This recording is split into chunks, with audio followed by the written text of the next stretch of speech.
نحمد الله تعالى ونصلي على رسوله الكريم وبعد أعوذ بالله من الشيطان الرجيم بسم الله الرحمن الرحيم ولا تهنوا ولا تحزنوا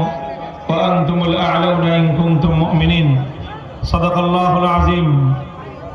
11 দলীয় নির্বাচনী ঐক্যের পক্ষ থেকে বাংলাদেশ খেলাফত মজলিসের রিকশা প্রতীকের মনোনয়নে ময়মনসিংহ 1 আসন হালুয়াঘাট দোভাউড়া থেকে